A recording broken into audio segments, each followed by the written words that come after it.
जय माता दी फ्रेंड्स, मैं सुष्मिता और मेरे इस चैनल कुछ खास में आप सभी का हार्दिक स्वागत है। दोस्तों, आशा करती हूँ आप लोग भी बहुत अच्छे होंगे और अपने विंटर के फ्लावर्सों के साथ बहुत अच्छी तरीके से टाइम बिता रहे होंगे। और ये जो मैं भी थोड़ी सी गार्डन की अपनी फ्लावर्स दिखा दे रही हूँ। इस बार तो हमारे नर्सरी में ही उतने अच्छे प्लांट्स नहीं आए थे, फिर भी मुझे जो थोड़े बहुत मिले मैं लाई थी। तो इस बार बहुत अच्छा तो फ्लावर मैं नहीं लगा पाई हूँ, क्योंकि इस बार कोविड-19 के चलते नर्सरी में भी बहुत पौधे नहीं आए थे, बहुत सारे पौधे।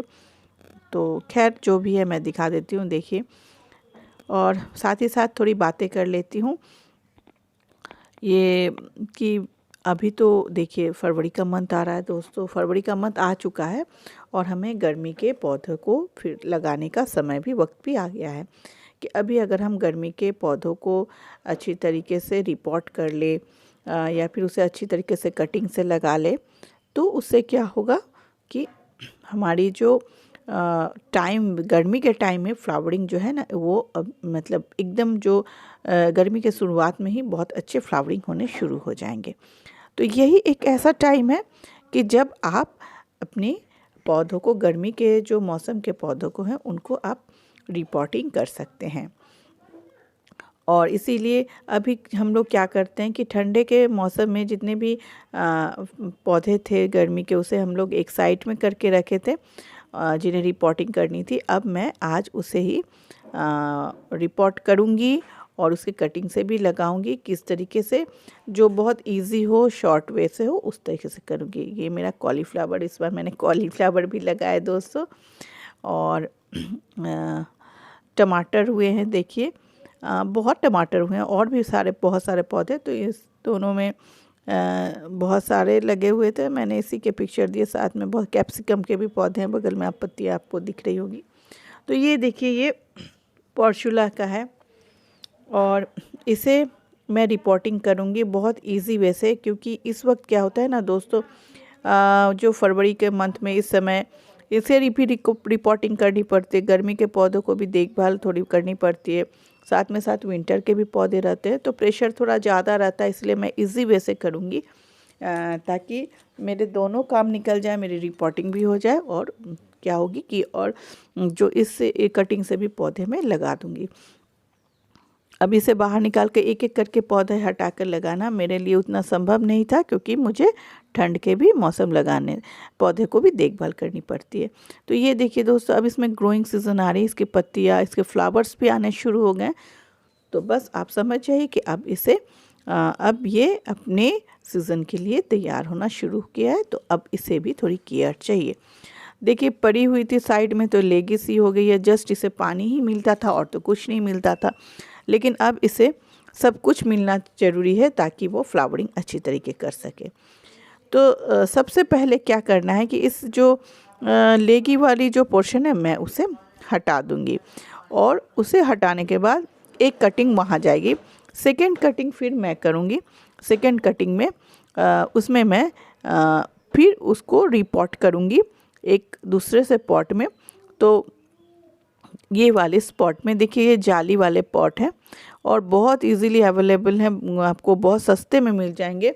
10-12 रुपये में आराम से चले आएंगे इस तरह की टोकरी। और मैंने इस तरह की टोकरी इसलिए चुनी है क्योंकि ये जो पौधा है ना, इसे बहुत ज़्यादा पानी नहीं चाहिए, क्योंकि ये अपने स्टीम में और पत्तियों में पानी स्टोर करके रखते हैं। तो क्या होगा, जब पानी डालूंगी तो उस पानी नीचे से आराम से निकल जाएंगे। तो इस पॉट में भी मैं लगाऊंगी। तो शुरुआत में होगा क्या दोस्तों, थोड़ी सी मिट्टी आपकी इस पॉट में लगाने से निकलेगी, लेकिन धीरे धीरे रूट के कारण मिट्टी जो है झड़ना बंद हो जाएगी। तो इस तरह का पॉट मैं इसीलिए लेती हूँ और उसे मतलब हैंगिंग करने भी सुविधा होती है। चलिए मिट्टी के बारे में बता देती हूँ। देखिए इसमें क्या होती है ना, फिर मैंने जो इक्वल प्रोपोर्शन में मिट्टी, वर्मी कंपोस्ट और बालू लिए हुए हैं। और आप अगर हैंगिंग करना चाहते हैं तो अगर मान लीजिए आप 20% मिट्टी ले रहे हैं, तो 10% आप उसमें कोकोपीट लीजिए और 10% मिट्टी। वो मिट्टी की पोर्शन को आप हाफ हाफ कर दीजिए, 10% मिट्टी और 10% कोकोपीट कर दीजिएगा, ताकि आपकी हैंगिंग जो है वो हल्की रहे, ज़्यादा भारी नहीं रहे। क्योंकि हैंगिंग हमें हल्की रखनी पड़ती है। सैप का यूज़ करेंगे ताकि फंगिसाइड है ये, और किसी भी तरह का फंगस नहीं लगे, क्योंकि अभी कटिंग से भी ग्रो करना है और अभी सीज़न इसके शुरुआत हो रहे हैं, तो अभी इसको फंगिसाइड देना बहुत ज़रूरी है।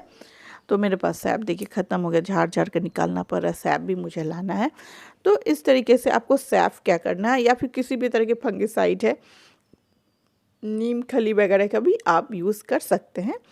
तो सैफ, मैं सोची सैफ था तो मैं इस पर सैफ दे रही हूँ, नीम खली भी आप डाल सकते हैं इसमें, और इसे अच्छी तरीके से मिक्स करना है। एक्चुअली आपको मिट्टी लग रहा होगा कि इतना बड़ा बड़ा सा मिट्टी का टुकड़ा है, एक्चुअली बच्चे इसमें डाल दिए, नहीं तो अच्छी मिट्टी थी इसमें, वो लोग खेलते खेलते इसमें डाल दिए। कोई बात नहीं, इसे मैं तोड़ दे रही हूँ, या फिर मोटे भी किसी चीज़ से हो तो तोड़ कर इसे आपको रेडी कर लेनी है।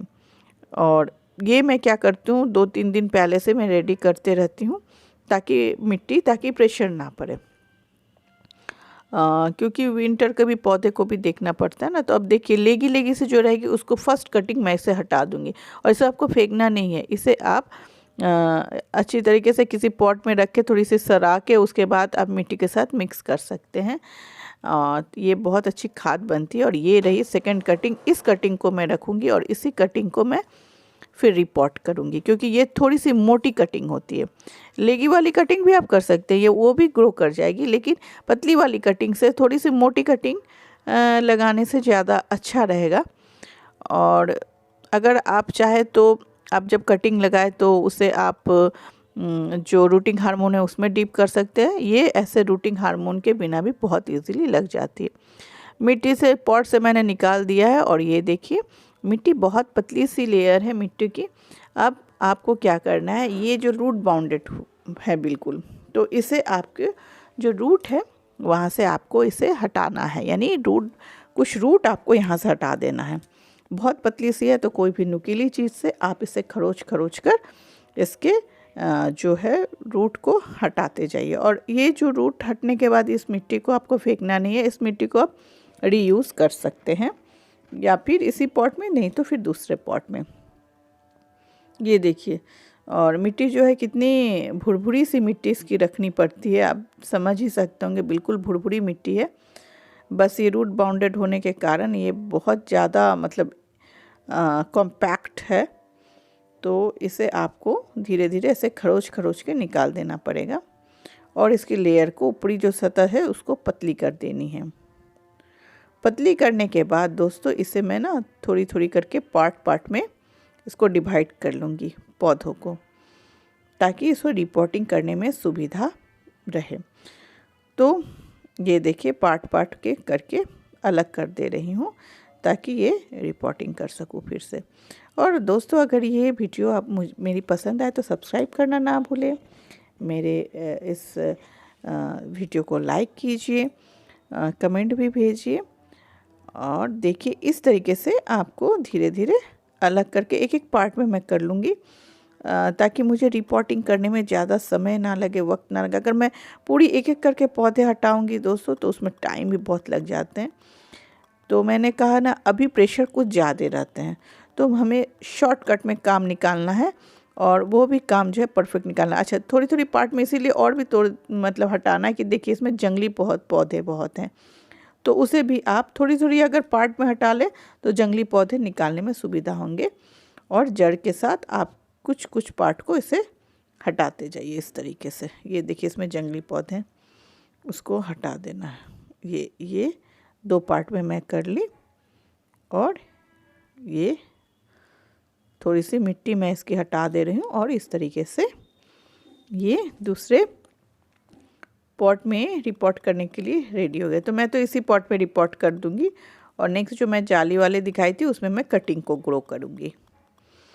तो ये देखिए इसे मैं फिर डाल दी, और डालने के बाद इसे मैं मिक्स कर दे रही हूँ इसी मिट्टी को, ताकि इस मिट्टी को मैं रीयूज़ कर लूँ।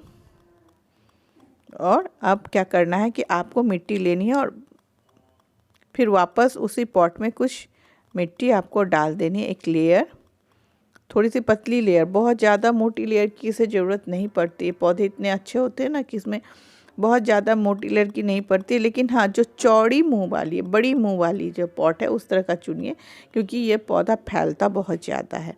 तो ये मेरा जो देखिए ये बहुत मतलब पतला सा एक पॉट है, लेकिन उसका जो मुंह है, उसका जो रीम है वो बहुत चौड़ा रीम है, बड़ा सा रीम है, ताकि ये फैल सके। अब धीरे धीरे आप क्या कीजिए, हर एक पार्ट को थोड़ी सी साइज़ करके इसमें ऊपर से बैठाते जाइए, बस रखते जाइए इसे, बस इस तरीके से आप रखते जाइए इसके, बस और कुछ भी नहीं करना, आप थोड़ी थोड़ी जगह बनाते जाइए। और ये मैं रख दी उस पॉट के लिए, जब रिपोर्टिंग करूँगी तो थोड़ी सी उसमें ये भी डाल दूँगी। इसमें टर्टल वाइन भी थे, उसके पॉट देखिए इसके बगल में थे, टर्टल वाइन इसमें भी आकर ग्रो कर गए। और अब थोड़ी सी मैं हटा दे रही हूँ, ये घास फूस वगैरह हो गई है। और अब क्या करना है, आपको इसमें थोड़ी हल्की सी मिट्टी डालनी पड़ेगी। और अब क्या कीजिएगा कि इसकी जो आपने जो इसको प्यूरिंग की है, वो प्यूरिंग जो है ना वो आपको इक्वल रखना पड़ेगा, तभी आपके पॉप जब फ्लावर्स खिलेंगे ना तो एक बराबर रहेंगे। अब थोड़ी सी इसमें मिट्टी डाल दीजिए और मिट्टी डाल के अपनी उंगली से, हाथों से मिट्टी को थोड़ी सी अंदर की ओर डालते जाइए। तो ये क्या होगा, और आप ये मत सोचिए कि ये ऊपर से रख देने के बाद ये पता नहीं ये इसमें अंदर इसका रूट जाएगा कि नहीं, ये आराम से इसका रूट धीरे धीरे अंदर की ओर चले जाएगा। और आपको क्या करना है, हाथों की सहायता से थोड़ी सी मिट्टी आपको अंदर की तरफ इसके जड़ों, सभी के जड़ों के पास और थोड़ी सी टैप कर दीजिए, ताकि अच्छी तरीके से मिट्टी सेट हो जाए। ये आपके बन गए। अब नेक्स्ट आते हैं इसमें पानी मैं डाल दी हूँ, और पानी डालने के बाद अब मैं इसमें कटिंग लगा दूँगी। और साइड में जो मैंने रखे हुए थे उन पौधों को मैं लगा दी हूँ। अब धीरे धीरे करके इसमें मैं एक एक करके कटिंग डालते जाऊँगी। जो सेकंड लेयर मैंने काटे थे, सेकंड पार्ट वाले, उसको मैं इसमें लगाते जाऊँगी। और कुछ भी नहीं करना है दोस्तों, बस इस तरीके से आपकी जो है ये पॉट भी रेडी हो जाएगी। और इस पॉट को मैंने एक दूसरे पॉट के नीचे रखा है, क्योंकि इसमें से शुरुआत में बहुत मिट्टी बाहर निकलेगी जब तक इसके जड़ अच्छी तरीके से नहीं फैलेंगे, तो वो मिट्टी बहके ना निकल जाए, इसीलिए मैं इसे एक और दूसरे पॉट के नीचे रखी हूँ। लेकिन पानी जो है, पानी इसकी निकल जानी चाहिए, क्योंकि एक्स्ट्रा पानी इसमें नहीं रहना चाहिए। वो स्पॉट में भी थोड़ी सी छेद रखी हूँ ताकि पानी निकल जाए। आज के लिए इतना ही दोस्तों।